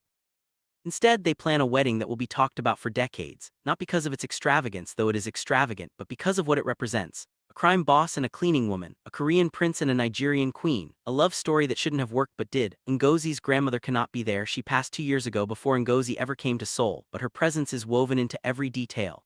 Nigerian fabric in the table settings. A reading from Chinua Achebe during the ceremony. Jollof rice served alongside Korean delicacies at the reception. She would be proud of you, Sumin says, helping Ngozi into her wedding dress. I know she would, I hope so. Ngozi looks at herself in the mirror, the white gown that makes her brown skin glow, the delicate veil, the jewelry Min-ho insisted on providing. I still can't believe this is my life. Believe it. Sumin adjusts the veil. You've earned it. The ceremony is held at sunset in the garden of Min-ho's estate outside Seoul. Cherry blossoms drift on the breeze as Ngozi walks down the aisle, her heart pounding, her eyes locked on the man waiting for her at the altar. He's crying. Kang Min-ho, the man who makes grown men weep, is weeping himself, silent tears tracking down his cheeks as he watches her approach. When she reaches him, he takes her hands and his grip is trembling. So beautiful, he breathes. I can't, he stops, overcome. Breathe, she whispers. I've got you, he laughs through his tears. That's my line. Today, she squeezes his hands. Today we've got each other. Efficient begins, but Ngozi barely hears the words. She's lost in Min-ho's eyes and the promise they hold in the future stretching out before them. When it's time for the vows, she speaks from her heart. I spent my whole life being invisible, she says. Overlooked, underestimated, dismissed, and then I met you and you saw me. Not just my face or my body, but me, the scared girl, the stubborn woman, the dreamer who refused to give up. You saw all of it and you loved me anyway. Voice breaks, she takes a breath. I vow to see you the same way, to look past the name and the power and the fear and to love the man underneath. The one who bandages wounds and buys too many gifts and says I love you like it's a secret he's been keeping his whole life. She touches his face. I vow to be your safe place, your home, your forever. Min-ho's tears are flowing freely now. When he speaks, his voice is raw. I spent my whole life building walls, he says, protecting myself from anyone who might see my weaknesses, and then you looked at me with those fearless eyes and every wall I'd ever built crumbled to dust. He swallows hard. Vow to be worthy of your trust, to protect you without controlling you, to love you without trying to possess you. I vow to learn every day how to be the man you deserve, not the monster the world thinks I am, but the person you've helped me become. He lifts her hand to his lips. I vow to spend every remaining breath I have making you happy, and when I'm gone my ghost will haunt anyone who dares to make you sad. She laughs through her tears. That's morbid, that's love. Efficient pronounces them husband and wife. Min-ho kisses her like the world is ending and they're the only ones who matter. Around them, 500 guests applaud, and somewhere Ngozi could swear she hears her grandmother's voice, warm and approving. That's a good man. Keep him, I intend to, Ngozi thinks. For the rest of my life, the reception is a blur of joy. There's dancing. Min-ho, it turns out, is terrible at dancing, which delights Ngozi to no end. There are speeches. Junwoo's is surprisingly emotional, referencing the first time he saw Min-ho smile after meeting Ngozi. There's food and laughter and champagne, and at some point Ngozi realizes she hasn't stopped smiling for hours. Tired? Min-ho asks, pulling her into a quiet corner. Exhausted, she leans into him, but happy, so happy. He presses a kiss to her forehead. Ready to escape? Escape, he nods toward a side door. I have a car waiting, our honeymoon starts tonight. Where are we going? His smile is secretive. You'll see. Car takes them to a private airstrip where a sleek jet waits. Inside, champagne chills in a bucket, and rose petals are scattered across the seats. It's over the top and ridiculous and so perfectly Min-ho that Ngozi can't help but laugh. Too much, she tells him. You married me anyway. I did, she pulls him close. I really did. Jet takes off, climbing into the night sky, carrying them toward an unknown destination. Ngozi watches the lights of Seoul shrink below them, feeling like she's leaving her old life behind and flying toward something new. Have a confession, Min-ho says once they've leveled off. Another one, this one's better than patricide, I promise. He takes her hand. I've been planning this trip for months, long before I proposed. You were that confident I'd say yes. No, his eyes are serious. I was that terrified you wouldn't, so I planned everything in advance, hoping that if I prepared enough, the universe would take pity on me. You believe in the universe now? I believe in you. He kisses her knuckles. Same thing. They land in the Maldives as the sun rises. The resort is private, of course it is, an overwater bungalow with glass floors and an infinity pool that seems to merge with the ocean. Ngozi stands on the deck, breathing in the salt air, feeling like she's dreaming. This isn't real, she says. I'm going to wake up in my tiny apartment and all of this will have been real. Min-ho wraps his arms around her from behind. Every moment of it, I promise. She turns in his embrace, looking up at him, this beautiful, dangerous, impossibly devoted man who is somehow her husband. The word still feels foreign, she suspects it always will. I love you, she says because she can never say it enough. Love you more? Possible. Definitely possible. He kisses her soft and slow. Let me prove it. He lifts her easily, carrying her inside, and this time there's no urgency, no desperation, just tenderness, just love. Just two people who have found each other against all odds, savoring every moment of their forever. The honeymoon lasts 2 weeks, they swim with manta rays, they eat dinner under the stars. They make love in the infinity pool as the moon rises over the water, and Ngozi thinks she finally understands what all those love songs were about. I don't want to go back, she admits on their last night. I want to stay here forever. Could, Min-ho traces patterns on her bare back. I could sell everything. We could disappear. Could you really? A pause. No, the empire, it's part of me, I can't just walk away. I know, she props herself up to look at him. I wouldn't ask you to. I want us to have this, not just honeymoons and vacations, but this, the peace, the quiet. I want us to build a life that's not just about danger and power. He considers this. What did you have in mind? A house, she says. Not a penthouse, not an estate. A real house with a garden and a kitchen where I can cook and maybe, she hesitates. Maybe room for more than just us. His eyes widen. Are you saying? Not yet, she touches his face, but someday if you want. Hope in his expression nearly breaks her heart. I want, he breathes. I want everything with you. They return to Seoul with plans and promises. The house takes 6 months to find, a Hanok-style home in Bukshan, traditional on the outside, modern on the inside. It has a courtyard with a persimmon tree, and a kitchen that makes Ngozi's culinary heart sing, and enough bedrooms for the family they're starting to imagine. It's perfect, she says, standing in the empty living room. You haven't seen the best part. Min-ho leads her upstairs to a room at the end of the hall. The door swings open to reveal a nursery already decorated with soft yellow walls and a crib carved from reclaimed wood. Her voice catches. I wanted it to be ready. He wraps his arms around her from behind. For when the time comes, she turns, pulling him into a kiss that says everything she can't put into words. The time comes sooner than expected. 2 months after they move in, Ngozi wakes up nauseous. Then again the next day, and the next. When she finally takes a test, her hands are shaking so badly she can barely hold it. The result is positive. She sits on the bathroom floor for 10 minutes, crying, laughing, overwhelmed by a joy so profound it feels like it might split her open. When Min-ho finds her, his face goes pale with terror. What's wrong? He drops to his knees beside her. Are you hurt? Are you? She shows him the test. He stares at it, then at her, then back at the test. Is this? His voice is barely a whisper. We're pregnant. The words feel magical, sacred. We're going to have a baby. Min-ho makes a sound she's never heard from him before, something between a sob and a laugh, and then he's holding her, cradling her against his chest like she's the most precious thing in the world. A baby, he says, wonder in his voice. Our baby, baby. She pulls back to look at him. Are you happy? Happy doesn't, he shakes his head. There's no word for what I am. You've given me everything, Ngozi, everything I never knew I wanted. You gave me the same thing. They sit there on the bathroom floor, crying and laughing, making plans for a future neither of them ever dared to dream. The pregnancy is complicated. This is not a surprise. Ngozi's body has never done things the easy way. Morning sickness lasts well into the 2nd trimester. Her blood pressure spikes alarmingly. At one point she's hospitalized for a week while doctors monitor the baby's heartbeat. Min-ho barely sleeps. She finds him by her bedside at 3 in the morning, holding her hand, his face drawn with fear. You need to rest, she tells him. Need you to be okay. His grip tightens. Both of you will be, she strokes his hair. The doctors say it's all manageable. I just need to be careful. You need to stop working. I stopped working months ago. You need to stop everything. Just sit still. Let me take care of you. Ho, she cups his face. I'm not made of glass. Our baby isn't made of glass. We're going to be fine. You don't know that, neither do you. She kisses him softly. So we take it one day at a time together like we always have. He closes his eyes, leaning into her touch. I'm scared, he admits. I've never been this scared in my life. I know. She pulls him closer. I am too, but fear, like everything else, is easier to carry when you're not alone. The baby arrives in spring. Ngozi labors for 14 hours, cursing Min-ho's name in 3 languages, squeezing his hand hard enough to leave bruises.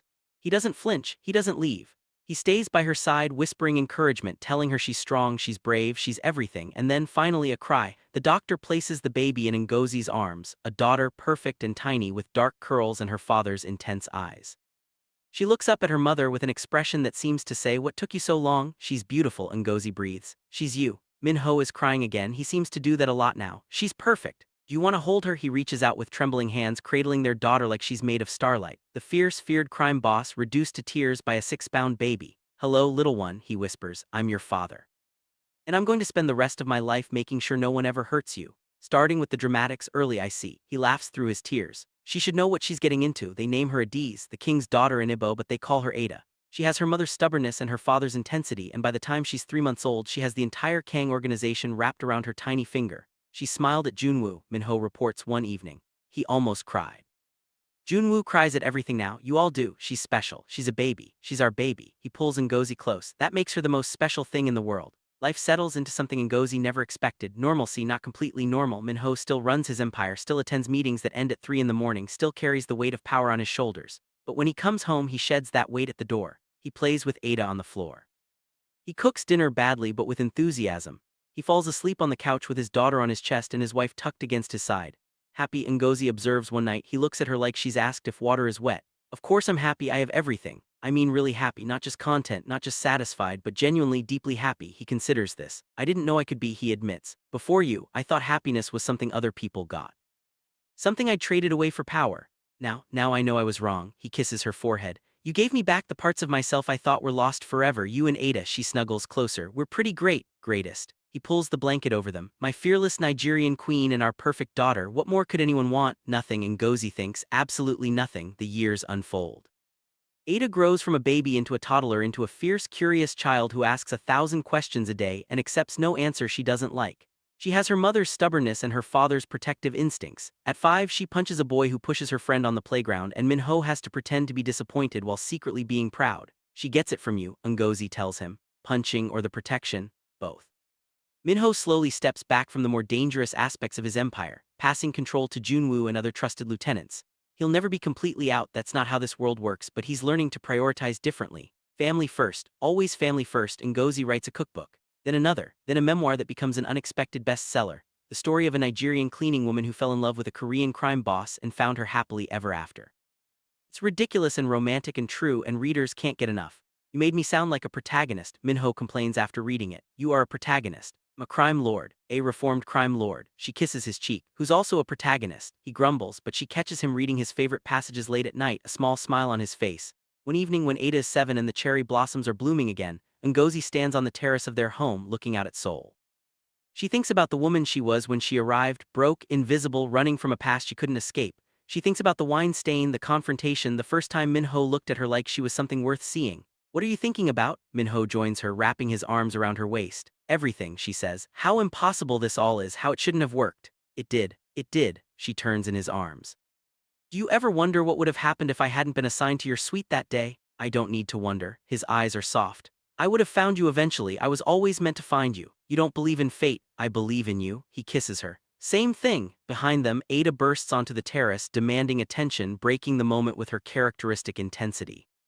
Min-ho scoops her up, listening to her chatter about her day, and Ngozi watches them, her husband, her daughter, her whole world. The maid who shouted at the Mafia boss. The love that changed everything, this is her story. And it's perfect. 10 years later, Ngozi still wakes up sometimes and can't believe her life is real. It's a Tuesday morning in May. The cherry blossoms have just finished falling, carpeting the courtyard of their Hanok home in drifts of pink and white. She stands at the kitchen window, coffee in hand, watching the sun rise over the traditional rooftops. Behind her, she hears the familiar sounds of chaos. "Ada, give it back." That's Min-jun, their 7-year-old son, named after Min-ho's late mentor. He has his father's intensity and his mother's stubborn refusal to back down. "It's mine. You can't just take things." Ada, now 17, is the spitting image of Ngozi, all curves and locks and fierce intelligence. She's also unfortunately inherited her father's temper. "Both of you, enough." Min-ho's voice cuts through the argument with practiced authority. "Ada, give your brother his tablet." "Min-jun, stop antagonizing your sister." But he, "No, breakfast now." Ngozi smiles into her coffee. Some things never change. She turns as her family files into the kitchen, Ada still scowling, Min-jun clutching his tablet triumphantly, Min-ho looking exhausted and devoted in equal measure. He catches her eye and mouths "Help me," and she laughs. "Good morning," she says. "I see we're starting today with violence." "It wasn't violence," Ada protests. "It was justice." "Justice for what?" He used my charger without asking. "It was an emergency. Your game was about to start. That's not an emergency." It was to me. Enough, Min-ho says again, rubbing his temples. Why do I have children? What was I thinking? You were thinking you wanted a family, Ngozi reminds him. You were very romantic about it, as I recall. I was delusional. That too, he crosses to her, pressing a kiss to her forehead. Good morning, morning. She touches his face, nodding, the new lines around his eyes, the silver threading through his temples. He's aged beautifully, becoming more distinguished with every year, which is deeply unfair, but she's learned to live with it. Sleep well, the Seoul consortium called at 3 a.m., some crisis with the Busan ports. You should have woken me. There was nothing you could do. I could have kept you company, his smile softened. You do that just by existing. Gross, Ada announces. Can you two not be romantic at breakfast? Some of us are trying to eat. Someday, Min-ho tells his daughter, you'll understand. Doubtful, Min-jun agrees. Ada doesn't even have a boyfriend. I don't want a boyfriend. That's because no one can stand you. That's because I have standards. Ngozi exchanges a look with Min-ho. This is their life now, chaos and laughter and endless negotiations. It's exhausting, it's wonderful, she wouldn't trade it for anything. After breakfast, the children leave for school, Ada driving herself, now a privilege she negotiated fiercely for and wields responsibly, much to everyone's surprise. Min-jun climbs into the car with his bodyguard, still required despite the relative peace of the past decade. Be careful, Min-ho calls after them. Always am, Ada shouts back. She's lying, Min-jun observes. I know, Min-ho sighs. Just try to keep her out of trouble. That's above my pay grade, Appa. Car pulls away. Silence descends on the house, that particular quiet that only comes when children have finally left. Ngozi and Min-ho stand in the courtyard, breathing it in. Remember when it was just us? She asks vaguely. He pulls her close. We were very boring. We're very rested. Same thing. He kisses her temple. I have to go to the office today. The Busan situation isn't going to resolve itself. You could delegate. Could, but this one's delicate. Better if I handle it personally. She nods, understanding. Even after all these years, there are certain things only Kang Min-ho can handle. The empire has evolved, more legitimate now, carefully restructured under Min-ho's guidance, but his presence still carries weight that no delegate can match. Dinner tonight? She asks. Wouldn't miss it.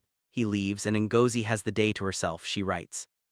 The memoir sequel is due in 6 months, a continuation of their story covering the past decade of marriage and parenthood and the slow transformation of the Kang Empire. Her publisher is demanding but patient. They know Ngozi won't deliver anything less than her best. At noon, she meets Soo-min for lunch. Her friend has changed too over the years, married now, with 3 children and a successful career in hotel management. The frightened young woman who warned Ngozi about the penthouse level is long gone, replaced by someone confident and capable. You look tired, Soo-min observes. The children are at war again. About what this time? A charger, or maybe it was deeper than that. With those two, it's hard to tell. Soo-min laughs. Mine are the same. I think it's genetic. Ho blames me. Of course he does. Men always blame the mother. They eat, they gossip, they reminisce about the old days. It's easy, comfortable, the friendship of 2 women who have weathered storms together and come out stronger. Are you happy? Soo-min asks eventually, the same question she's asked every year since Ngozi's wedding. Yes, and she means it as deeply as she's ever meant anything. Are you? Deliriously. Soo-min grins. Who would have thought 2 cleaning women now running half of Seoul? I wouldn't say running. You wrote a best-selling memoir about your life and your husband controls the most powerful business consortium in Korea. You're running things, Ngozi, accept it. She smiles. Maybe a little. That evening, Min-ho comes home late. The Busan situation took longer than expected, and by the time he walks through the door, the children are already in bed. Ngozi is on the couch reading, but she sets the book aside as soon as she sees his face. What happened? Nothing. He sits beside her, heavy with exhaustion. Everything the usual, the Busan thing, resolved, but it revealed some complications, issues I should have anticipated. She takes his hand. You can't anticipate everything. I should be able to, that's my job. Your job is to lead, not to be omniscient. He looks at her and she sees the weight he's carrying, the endless responsibility, the lives that depend on his decisions, the impossible balance between power and morality. I'm thinking about stepping back, he says. For real this time, not just delegating but actually retiring. Ngozi blinks. You're serious? Been serious for a while. He runs a hand through his hair. I'm tired, Ngozi. I've been doing this for almost 30 years. I've built something sustainable, something that can survive without me. Maybe it's time to let it. What would you do? I don't know. A small smile. Learn to cook, maybe. Actually be present for the children's lives. Take you on that trip to Nigeria you've been asking about for a decade. Heart swells. You do that, leave everything behind. I'd do anything for you. He takes her hand. You know that, she does know. After all these years, she knows it in her bones. Then do it, she says. Retire, be with your family, be with me. He searches her face. You're sure? I've been sure since the day I met you. She leans in, kisses him softly. Let someone else carry the weight, Min-ho. You've earned a rest. Decision is made that night, but the execution takes months. Min-ho can't just walk away. There are transitions to manage, power structures to stabilize, loose ends to tie. But slowly, carefully, he begins to extract himself from the empire he built. Jun-woo takes over as official head of the consortium. He's been effectively running things for years anyway, and the transition is smoother than anyone expected. The other families, once rivals, now partners, accept the change with minimal resistance. Kang Min-ho's retirement is treated less like an abdication and more like an evolution, the old guard making way for the new. On his last official day there's a ceremony. Ngozi attends, standing beside her husband as the Seoul elite gather to mark the end of an era. She wears emerald green, always emerald green, and she thinks about how far they've come. Any regrets, she asks him afterward. None. He pulls her close. I have everything I ever wanted, everything I never knew I could have. That's a lot of everything. You're worth it, all of you. They go to Nigeria. It's Ngozi's first trip home in over a decade, and she's nervous in ways she didn't expect. The Ngozi who left is not the Ngozi who returns, richer, older, softer in some places and harder in others. She wonders if anyone will recognize her. She wonders if she'll recognize herself. But Lagos embraces her like a long-lost daughter. The smells, the sounds, the chaos, it all rushes back, and suddenly she's 17 again, dreaming of a future that seemed impossibly far away. This is where you grew up, Ada asks, looking around with wide eyes. Near here, a village about 2 hours outside the city. We go. Ngozi hesitates. She hasn't been back to her village since her grandmother's funeral. The memories there are sharp, painful, but also precious. She doesn't know if she's ready. Min-ho takes her hand. Only if you want to. She thinks about it, about the woman she was, the woman she's become, about closing circles and making peace. Yes, she says finally. Let's go. Village is smaller than she remembers, or maybe she's just bigger now, her perspective widened by years and distance. But the persimmon tree in front of her grandmother's house is still there, ancient and gnarled, its branches reaching toward the sky. This was where I lived, she tells her children, her voice thick.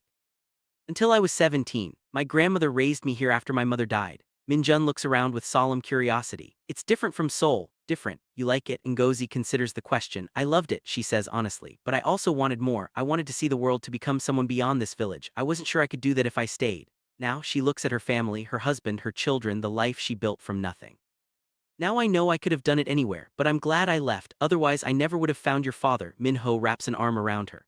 I would have found you, he says quietly. Somehow, someway, you're very confident. I'm very in love. He kisses her hair. Has been true since I met you, will be true until I die. Gross, Ada mutters, but she's smiling. They visit Ngozi's grandmother's grave. She pours out water and whispers prayers in Igbo, telling the old woman about her life, her family, the love she found in the most unlikely place. Min-ho stands respectfully back, and Ngozi is grateful for his understanding. Some things are between her and her ancestors alone. She would have liked you, Ngozi tells him afterward. Eventually, after making you prove yourself for approximately a decade, I would have accepted the challenge. I know, she takes his hand. That's why she would have liked you. Trip lasts 3 weeks. They visit Lagos and Abuja and the village where Ngozi was born. They eat jollof rice and pounded yam and suya from street vendors. Ada falls in love with the chaos, the vibrancy, the sheer aliveness of it all. Min-jun complains about the heat but secretly enjoys every moment, and Ngozi feels something shift inside her. A final settling, the last piece of a puzzle clicking into place. Thank you, she tells Min-ho on their final night, standing on the balcony of their Lagos hotel. What, for bringing me home? She turns to face him. For giving me a life that allowed me to come back, for being patient while I figured out who I was. You always knew who you were, he cups her face. The fearless woman who shouted at a mafia boss over wine stains. I just had to catch up. You caught up pretty well. I had good motivation. He kisses her softly. I love you, Ngozi Eze. Ngozi Kang, whatever name you're using today, I love you too. She smiles against his lips. Even when you're being dramatic, never dramatic. You're always dramatic. It's one of your best qualities. They return to Seoul, changed, not dramatically. They're still the same people, the same family. But there's a piece now that wasn't there before, a sense of completion. Like the story has been told and they're now living in the happily ever after. Min-ho embraces retirement with surprising enthusiasm. He learns to cook badly, then acceptably, then actually quite well. He takes the children to school. He joins Ngozi for morning coffee in the courtyard, reading the news and commenting on his former colleagues' decisions with the detached amusement of someone who no longer has to care. Happy, Ngozi observes one morning. You keep saying that, because it keeps being true. She sets down her cup. I wasn't sure you could do it, leave the empire behind, but you've surprised me. Surprised myself. He looks at her, his expression soft. Turns out power wasn't what I needed, it was just what I had. What do you need? You simple cert. The children, this life. I spent decades building an empire, and it turns out the only kingdom that matters is the one in this house. She reaches across the table, takes his hand. You're being romantic again. Apparently retirement has made me sentimental. I like it. I know. He brings her hand to his lips. That's why I keep doing it. Ada goes to university. She chooses Seoul National. To no one's surprise, she's brilliant and ambitious and has no interest in leaving her family behind. Her major is political science. Her minor is chaos theory. And she spends her first semester arguing with professors who can't keep up with her.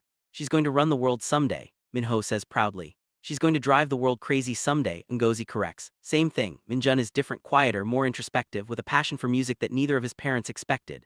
He plays piano for hours, composing melodies that make Ngozi's heart ache, and when he's 14 he tells them he wants to study at a conservatory in Vienna. Vienna, Min-ho looks stricken. That's so far, it's the best program in the world. There are excellent programs here, not like Vienna. Minjun's gaze is steady, determined. I know what I want, Appa, you taught me that. Minho looks at Ngozi, helpless. She takes pity on him. We'll visit, she tells Minjun. Every month if you want. Really, really, she hugs him. We support your dreams, all of them. Minjun leaves for Vienna when he's 16. The house is quieter without him, too quiet some days. But his letters arrive weekly and his compositions fill the silence, and slowly Ngozi and Minho adjust to this new phase of life. The years continue to unfold, gentle and kind. Ada graduates summa cum laude and immediately joins a human rights organization, much to Minho's horror. You could do anything, he protests. Why choose something so dangerous? Because I want to help people. She kisses his cheek. Don't worry, Appa. I learned from the best. Minjun's compositions are performed in concert halls across Europe. He sends recordings and Ngozi listens to them late at night, crying with pride. Her son's music sounds like their family, complex, beautiful, full of unexpected harmonies. And through it all, Minho and Ngozi remain constant. They travel, they argue, they make up. They grow old together, wrinkles and gray hair and all the indignities of aging. But they also grow deeper, more connected, more essential to each other with every passing year. Do you remember the first time we met? Minho asks one evening as they watch the sunset from their terrace. You interrupted my cleaning. I thought you were an entitled jerk. I was an entitled jerk. You still are sometimes, he laughs. Fair, but do you remember what you said when I told you most people are afraid of me? Should I be afraid of you? Ngozi smiles at the memory. I was terrified, actually.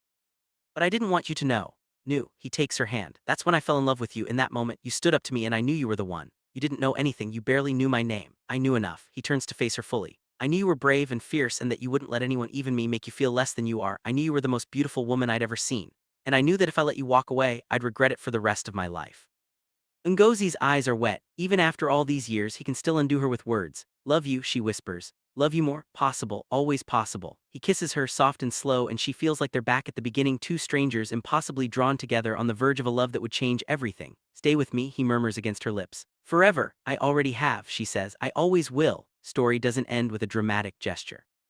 There's no grand finale, no final confrontation, no climactic scene that ties everything together. Life isn't like that. It's quieter, messier, more complicated. But there are moments, Ada's wedding, where Ngozi watches her daughter marry a kind, brilliant woman who makes her laugh. Minho cries through the entire ceremony and Ngozi holds his hand and pretends not to notice. Minjun's first symphony, performed at the Vienna State Opera. He dedicates it to his parents, and when the final notes fade, the audience erupts in applause that seems to last forever. Grandchildren, 2 from Ada, 3 from Minjun. They fill the hanok with chaos and laughter, and Ngozi thinks she finally understands what her grandmother must have felt watching her grow. And through it all, there's Minho. Beside her, around her, woven into every moment of her existence. The crime boss who became a husband, a father, a grandfather. The man who saw her when no one else did and never stopped looking. They grow old together just as she always imagined. On their 40th wedding anniversary, they return to Jeju Island, the same cliffside restaurant now under new management but still breathtaking. They sit at the same table, watch the same sunset, remember the night that started there forever. Any regrets? Minho asks, the same question she asked him on their first night here. None, she takes his hand. Not a single one. I'm glad, he looks out at the water. I've been thinking about that night, about the man I was then versus the man I am now. What's the verdict? I was terrified, he admits. Terrified you'd say no, terrified I'd spend the rest of my life alone not knowing what I was missing. I said yes, you said yes. He turns to her and his eyes are bright. You've been saying yes for 40 years, Ngozi. To me, to our family, to this impossible life we've built. And I still don't understand why. Because I love you, she says simply. Because you make me better, because every time I look at you I see the man who saw me when I was invisible and chose to keep looking. Always keep looking. He brings her hand to his lips, until my eyes stop working, and even then I'll find a way, dramatic as ever. Always, he smiles. For you always. Sun sinks below the horizon, painting the sky in shades of gold and crimson. Ngozi leans into her husband, feeling his warmth, his presence, the 40 years of history that bind them together. This is her happily ever after, not perfect, nothing ever is, but real and beautiful and entirely her own. The maid who shouted at the Mafia boss, the love that changed everything. And a lifetime of yeses that led them here to this moment, to each other. Forever. Ngozi wakes on a Tuesday morning, 70 years old, and still can't believe her life is real. Minho sleeps beside her, his breathing slow and steady, his hair now entirely silver. She traces the lines of his face, the wrinkles, the softened features, the mouth that still curves into a smile when he dreams. I know you're watching me, he murmurs, eyes still closed. Appreciating you, there's a difference. He opens one eye. How long have you been awake? Long enough. She kisses his forehead. Go back to sleep, I'll make coffee. He catches her hand. Stay just a little longer, so she stays. Curled against his side, listening to his heartbeat, watching the sun rise through the windows. This is her life. This is her love. This is the story that started with a wine stain and ended with everything she ever wanted, and she wouldn't change a single word. Thank you for watching. Besties, don't forget to like, share, and subscribe for more stories just like this one. Until next time, stay fierce, stay fabulous, and never let anyone make you feel invisible.